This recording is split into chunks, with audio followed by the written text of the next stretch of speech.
नमस्कार दोस्तों, कैसे हैं आप सब? आशा करते हो आप सब बहुत ठीक होंगे, अच्छे से पढ़ाई पर फ़ोकस कर रहे होंगे क्योंकि पढ़ाई एक चीज़ है जिससे हम आगे बढ़ने की कोशिश कर सकते हैं। जैसा कि हमारा फर्स्ट पार्ट था इस्लाम उदय और उसका विस्तार। इसके जो फर्स्ट पार्ट में हमने मोहम्मद पैगंबर के बारे में पढ़ा था, उसके जानने के स्रोत के बारे में पढ़ा था और हमने कुछ खिलाफत आंदोलन या खिलाफत संस्था के बारे में भी जानकारी ली थी।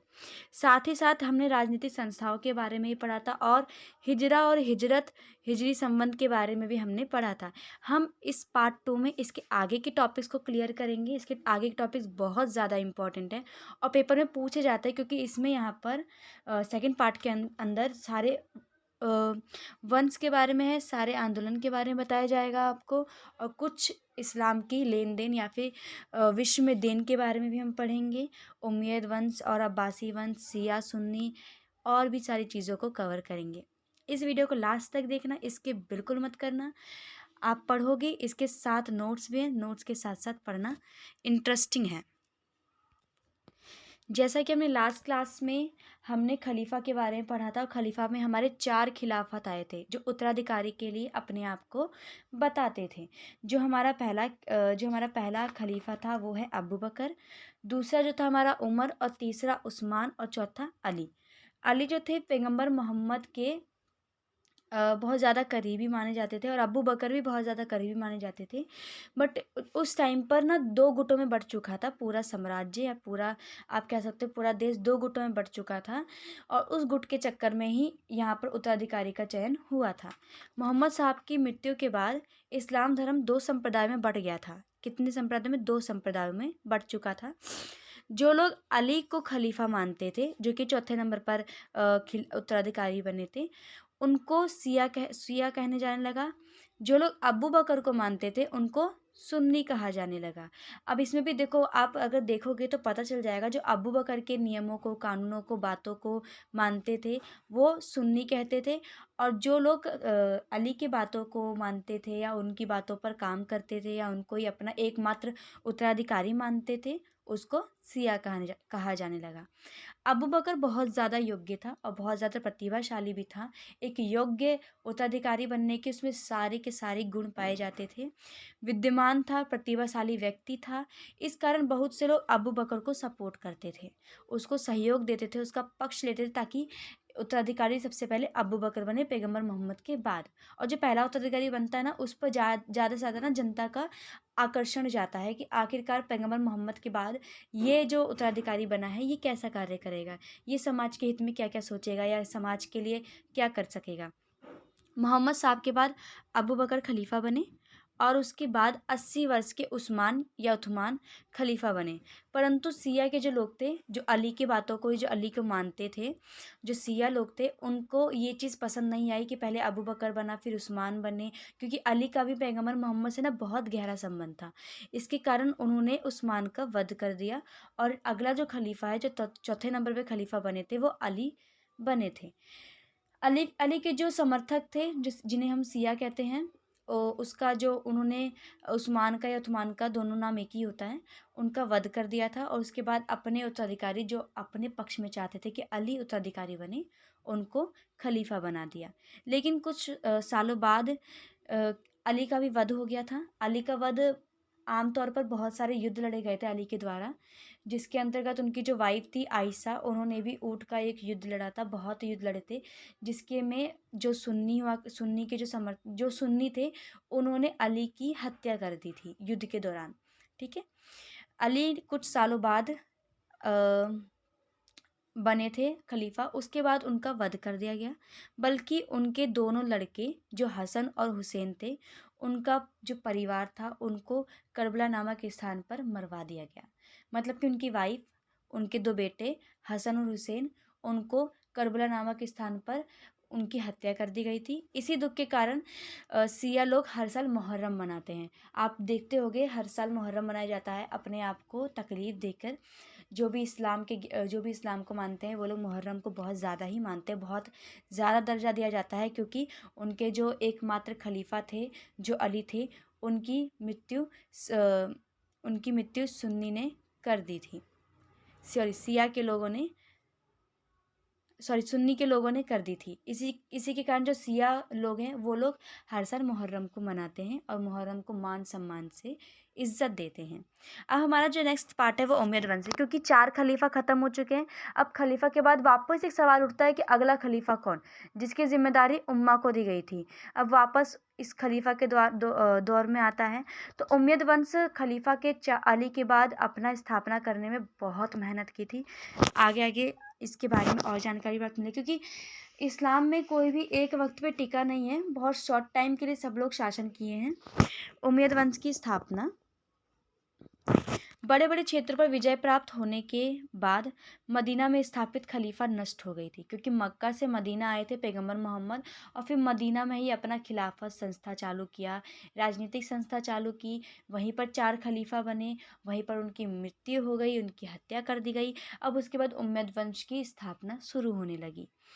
जब बड़े बड़े क्षेत्रों पर विजय प्राप्त हो गया था उमैयद वंश का, तब वहाँ पर खलीफाओं का, मदीना में खलीफाओं का अंत हो गया था। उसके बाद ही राजतंत्र की स्थापना हो गई थी। राजतंत्र आपको पता ही है, जहाँ पर वंशानुगत चलता रहता है, पिता के बाद उसका पुत्र बैठेगा, पुत्र की मृत्यु के बाद उसका पुत्र बैठेगा, ऐसा वंशानुगत चलता रहेगा। ये से पीढ़ी दर चलता रहेगा, इसी को ही राजतंत्र कहते हैं। 661 में मुआवियों ने खुद को खलीफा घोषित कर दिया। किसने कर दिया? मुआवियों ने, ठीक है। और उमैयद वंश की स्थापना कर दी। याद रखना, जब राजतंत्र शुरू हुआ तब मुआविया मदीना में आ चुके थे और उन्होंने 661 में मुआवियों ने अपने आप को खुद का एक खलीफा समझ लिया, इस साम्राज्य का खलीफा समझ लिया कि अगला उत्तराधिकारी मैं, अब मैं ही इस साम्राज्य पर राज करूंगा, मेरे ही वंशज राज करेंगे, आप लोग इसमें कोई भी इंटरफेयर नहीं कर सकते। इसके बाद धीरे धीरे उमैयद वंश की स्थापना हो गई, पूर्ण रूप से हो गई। उमैयदों ने ऐसे अनेक कदम उठाए जिससे उम्मा के भीतर ऊना मजबूत हो गया, ऊना का नेतृत्व मजबूत हो गया। पहले उमैयद खलीफा मुआवियों ने दमश्क को अपनी राजधानी बना ली। जो उमैयद वंश की पहली राजधानी थी वो दमश्क थी। ये 1 नंबर में 2 नंबर में पूछा जा सकता है आपसे। उन्होंने राजधानी बना ली। उसने वंशानुगत उत्तराधिकारी की परंपरा भी शुरू कर दी, क्योंकि भैया यहाँ पर राजतंत्र है, तो उमैयद वंश में राजतंत्र मनाया गया, तो इसके वजह से वंशानुगत तो चलेगा ही पीढ़ी दर। और मुसलमानों को इस बात पर राजी कर लिया कि उसके बाद उसके पुत्र को बैठना है खलीफा बन के, ठीक है। इस प्रकार उमैयद वंश 90 सालों तक सत्ता में बना रहा। मतलब कि उमैयद वंश ने मदीना में 90 साल तक शासन किया है खलीफा के पद पर, ठीक है। जैसे जैसे बोल रही हूँ ध्यान से सुनना।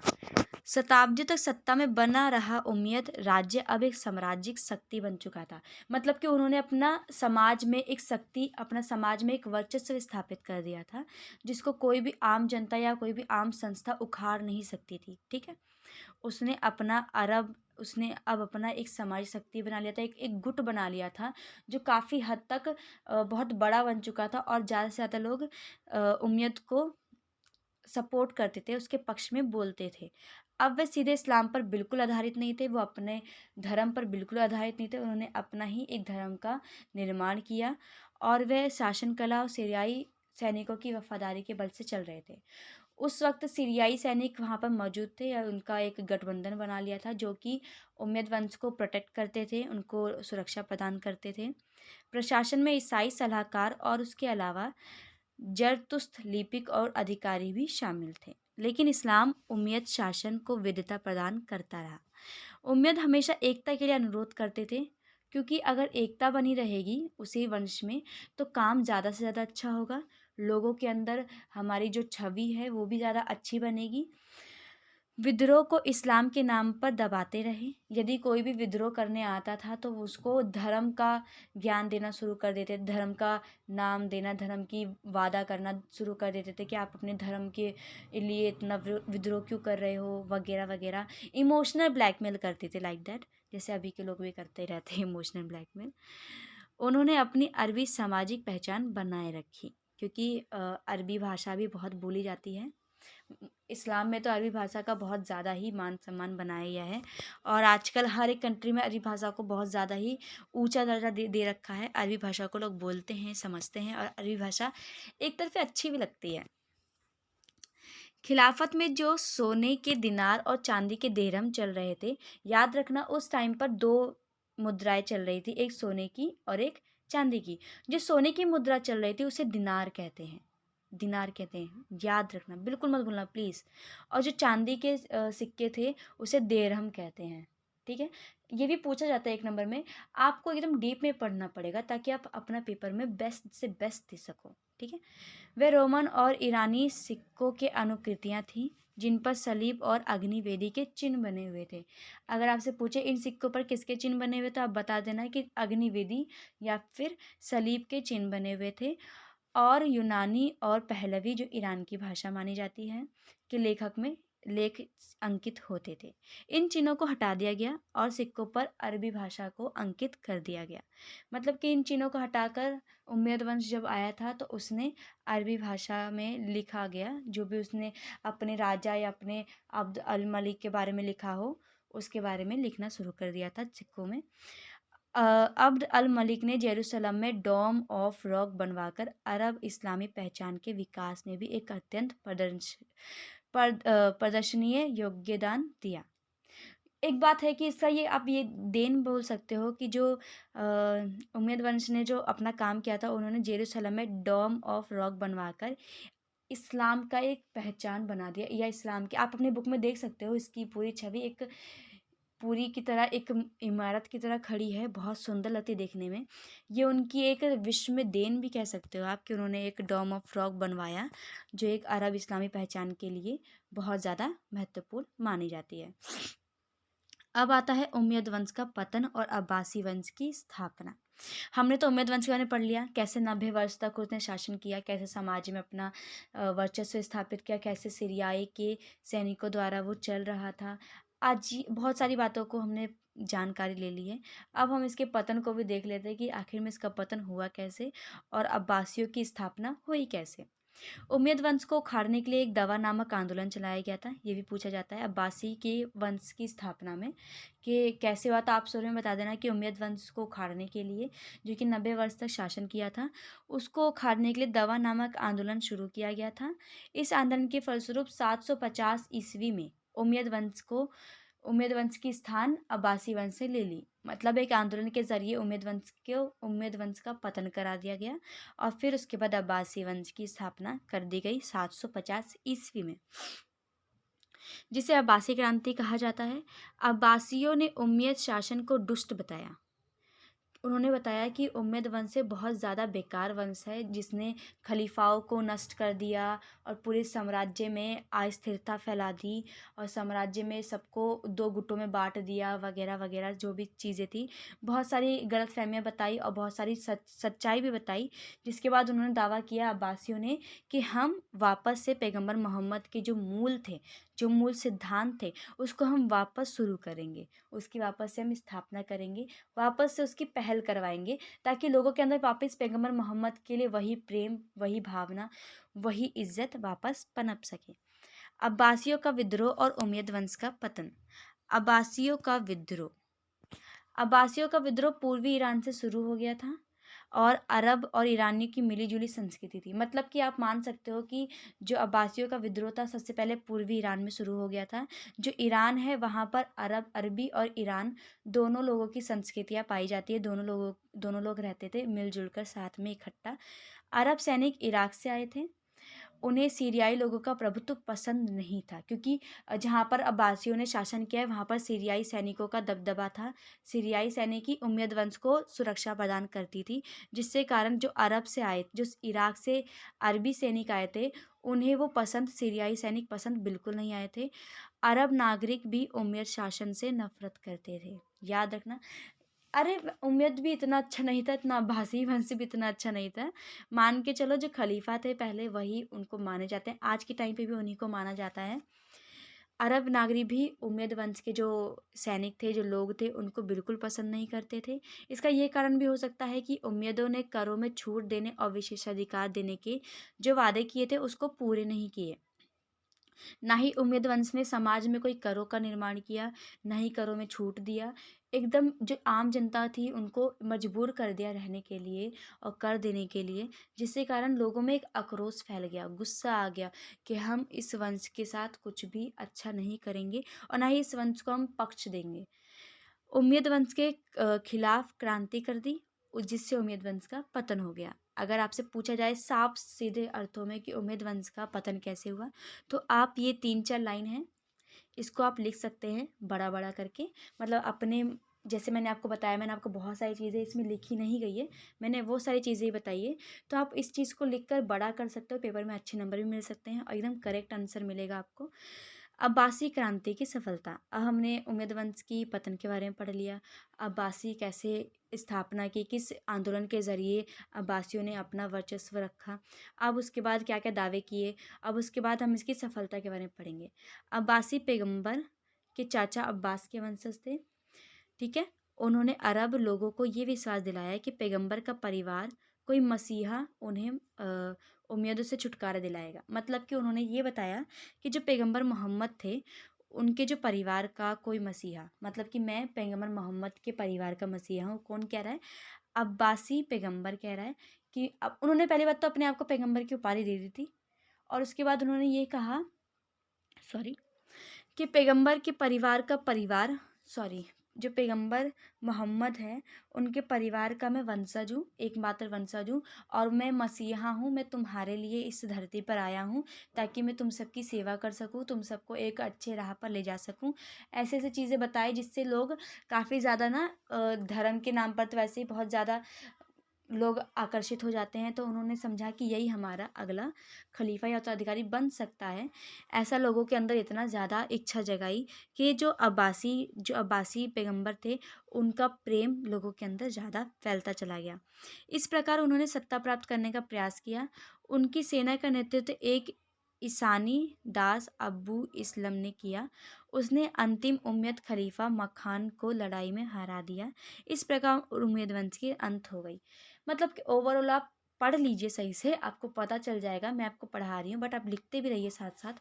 और उम्मयद वंश अब्बासी वंश दोनों बहुत कनेक्टेड हैं। अगर आप सीरीज वाइज पढ़ते चलोगे जैसे मैं आपको पढ़ा रही हूँ, तो बहुत ईजी है, आप आराम से कवर कर लोगे, याद भी हो जाएगा। रटने की ज़रूरत नहीं है, समझने की ज़रूरत है आखिर में हुआ क्या क्या था। अब्बासी राज्य 9वीं शताब्दी से कमज़ोर हो गया। जैसे कि उम्मयद वंश का कमज़ोर पड़ना या उम्मयद वंश का जो चीज़ें कमज़ोर पड़ गई थी, या फिर आप कह सकते हो उम्मयद वंश की जो भी चीज़ें की है उन्होंने, वो सही नहीं था। उसके बाद अब्बासी वंश का स्थापना हो गया। अब्बासी राज्य 9वीं शताब्दी के अंतर्गत आते आते ही कमज़ोर पड़ने लग गई थी। उसकी नीतियाँ फ़ेल होने लगी थी और लोगों के अंदर कभी, जैसे होता है ना कि अगर आप कोई भी चीज़ लेकर आते हो घर पर भी, कोई नया प्रोडक्ट या कोई भी चीज़ लेकर आते हो, कोई भी आपके घर में मेहमान आता है, तो आपको शुरू में बहुत अच्छे लगते हैं कि वाओ यार कितने अच्छे हैं मेहमान, कितने अच्छे हैं, ये प्रोडक्ट कितना अच्छा है। फिर उसके बाद धीरे धीरे जैसे ही आप उसको बारे में जानते हो समझते हो, फिर आप कहते हो कि नहीं यार ये इतना भी अच्छा नहीं है कि मैं इसको चने के झाड़ पे चढ़ाते जा रही है, चने पे झाड़ पे चढ़ाता जा रहा हूँ, अब ये इतना भी अच्छा नहीं है, नॉर्मल है। तो इसी प्रकार अब्बासी राज्य भी आगे चलकर 9वीं शताब्दी में इसका इसकी जो अंत होना शुरू हो गया था, क्योंकि दूर के जो प्रांत थे बगदाद पर का इसका नियंत्रण कम हो गया था। बगदाद इराक की राजधानी है, ठीक है। और इसका एक कारण ये भी था कि सेना और नौकरशाही में अरब समर्थ और ईरान समर्थ गुटों में आपस में झगड़ा हो गया था। जैसे कि मैंने आपको बताया था कि ईरान में दो संस्कृतियाँ रहती थी, एक अरब की और एक ईरान की। दोनों सैनिक थी, मिलजुल कर रहती थी, एकता बनाकर रहती थी। फिर जब अब्बासी वंश आया, उसकी स्थापना हुई, उसके बाद ये दोनों गुट अलग अलग हो गए कि हम अरबी अलग और तुम ईरानी अलग। अलग अलग गुट बनाकर आपस में लड़ने लगे, जिससे कारण गृह युद्ध भी हो गया था। गृह युद्ध मैं आपको बता चुकी हूँ 3rd चैप्टर में कि गृह युद्ध होता क्या है। गृह युद्ध, देखो, एक युद्ध होता है जो बाहरी देशों या बाहर के लोगों से होता है, ठीक है। और जो गृह युद्ध होता है वो घर के अंदर या देश के भीतर युद्ध होता है, उसे हम गृह युद्ध कहते हैं। अगर ईरान में युद्ध हो तो वो गृह युद्ध है, और ईरान का किसी अन्य देश से युद्ध हो तो वो नॉर्मल युद्ध या वॉर हम उसे कहते हैं। अब अरब या मुसलमानों की सभ्यता और संस्कृति, ये बहुत इंपॉर्टेंट है कि आखिर में मुसलमानों या अरब में जो सभ्यता पनपी थी, संस्कृति पनपी थी, उसका विश्व में क्या देन है, विश्व के लोगों के लिए क्या देन है। विज्ञान, अरबों ने भौतिक और रासायनिक शस्त्रों के कई सिद्धांतों का पता लगाया। उन्होंने खगोल शस्त्र विद्या में प्रयोग होने वाले कई यंत्रों का आविष्कार किया, जैसे दूरबीन और दिशा सूचक यंत्रों को बनवाया। अगर जैसे कंपास जो होता है वो इस्लामी लोगों ने बनवाया है, ठीक है। और जो दूरबीन है, जो दूर से हम देखते हैं पास दिख जाता है, वो भी उन्होंने बनवाया है। उन्होंने अपने विज्ञान में भी बहुत योगदान दिया है। ऐसे कई सारे सिद्धांत प्रकट किए हैं जिससे हमारे विज्ञान को मदद मिली है। यदि हम गणित की बात करें तो अरबों ने गणित का विकास करके इसे रोचक बनाया, ठीक है। तथा अल ख्वारिज्म के ने वर्ग समीकरण और उमर सोयामल के घन समीकरण जैसे सवालों का आविष्कार किया।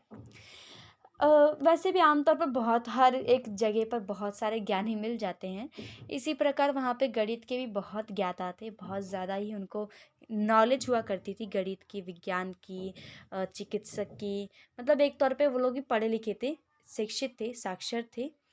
चिकित्सा की बात करें तो अरब चिकित्सकों ने चीर फाड़ टाकों की नई प्रणाली खोज निकाली।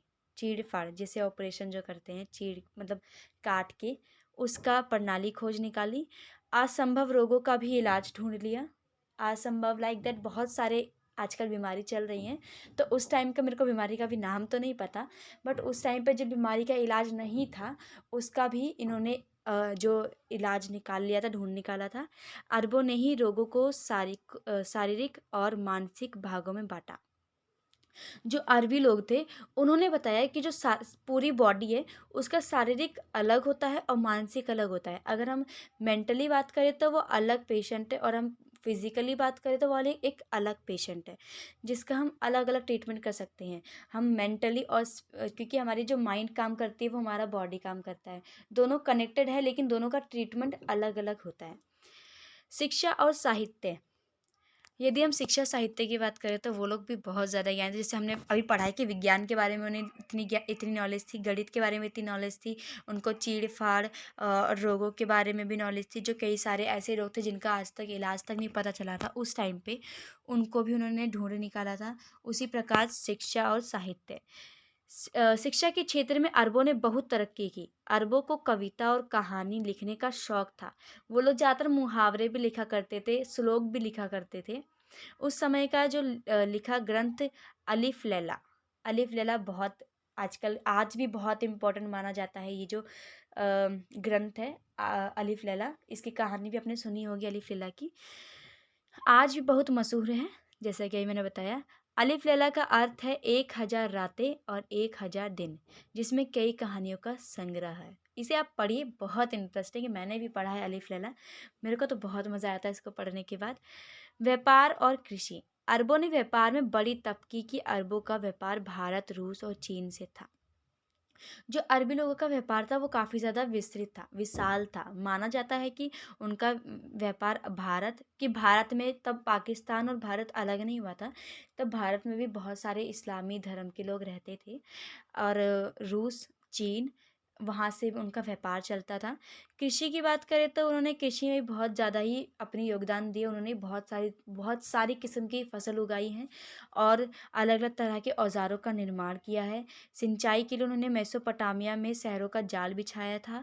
अरब के लोग चावल, गन्ना, रुई, रेशम, केला, गुलाब और खजूर उगाना पसंद करते थे।